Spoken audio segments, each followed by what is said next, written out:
जब जीव मृत्यु लोक में जन्म लेता है उस समय उसकी स्मृति शून्य होती है। वह ना तो किसी चीज को जानता है और ना ही किसी को पहचानता है।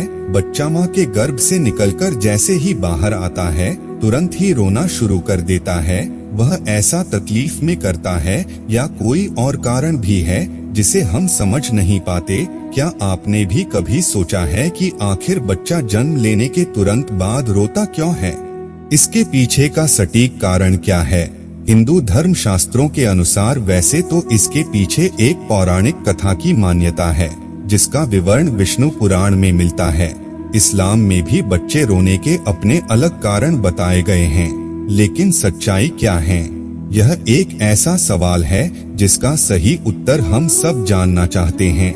शिशु के जन्म लेते ही रोने के कारण को विज्ञान एक सहज और आवश्यक प्रक्रिया मानता है। तो दोस्तों आइए इस वीडियो में सबसे पहले हम बच्चे के रोने को लेकर वैज्ञानिक दृष्टिकोण समझते हैं, फिर हिंदू धर्म शास्त्रों में वर्णित उस पौराणिक कथा को जानेंगे जिसका उल्लेख विष्णु पुराण में मिलता है। नमस्कार दोस्तों, धर्मा वचन चैनल पर आप सभी का स्वागत है। अगर आप भी भगवान श्री कृष्ण के भक्त हैं तो कमेंट में जय श्री कृष्णा जरूर लिखें।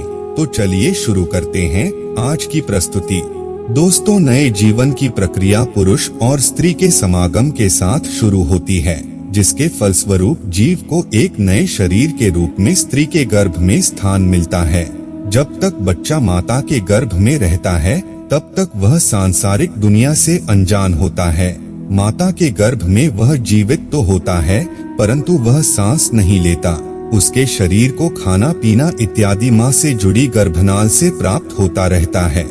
बच्चे के फेफड़े तो बन जाते हैं लेकिन वह प्रयोग में नहीं रहते।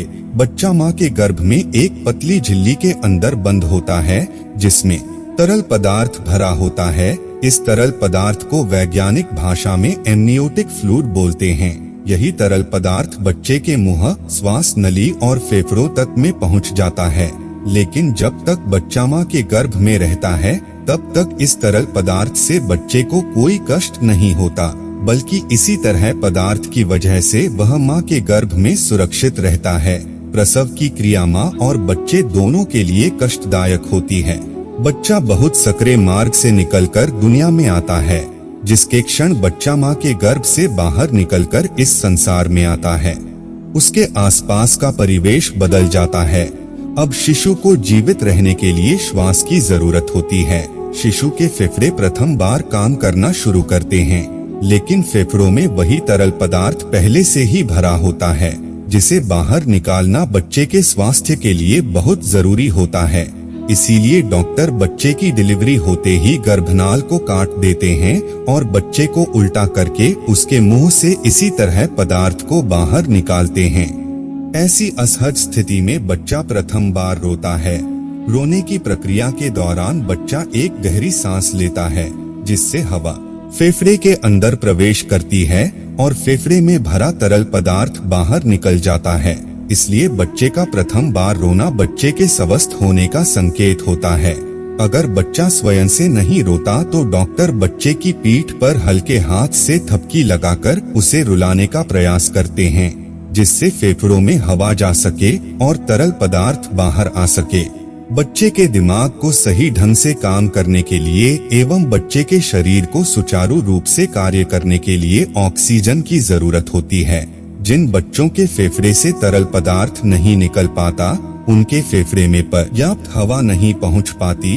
ऐसा होना बच्चे के जीवन के लिए खतरा होता है और दिमाग को पर्याप्त ऑक्सीजन न मिल पाने के कारण उन्हें किसी प्रकार की मानसिक बीमारी भी हो सकती है। तो दोस्तों, यह बातें थीं विज्ञान की। आइए अब जानते हैं पैदा होते ही बच्चे के रोने को लेकर धर्म ग्रंथों में क्या लिखा है। शिशु जब प्रथम बार रोता है तो उसके रोने का स्वर कुछ इस प्रकार सुनाई देता है जैसे वह पूछ रहा हो, कहाँ हूँ मैं, कहाँ हूँ। विष्णु पुराण के मुताबिक जब ब्रह्मा जी सृष्टि की रचना कर रहे थे, उन्होंने स्वयं जैसा पुत्र पैदा करने का विचार किया तो उनकी माया से गोद में एक मायावी बालक प्रकट हुआ। ये बालक रोते हुए ब्रह्मा जी की गोद में उथल पुथल करने लगा। जब ब्रह्मा जी ने उस बालक से इसकी वजह पूछी तो उस बालक ने प्रश्न किया, मैं कौन हूँ, मैं कहाँ हूँ, मेरा क्या नाम है।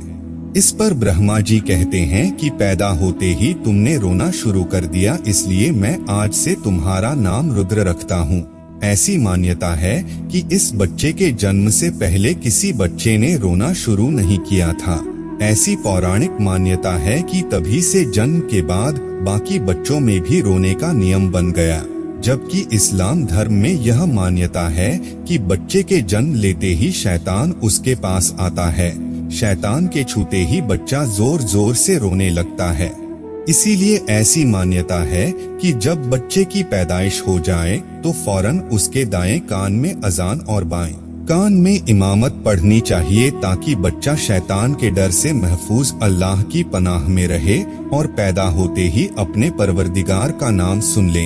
क्या आपको बच्चे के रोने का कारण पहले से ही पता था? कमेंट बॉक्स में जरूर बताइए।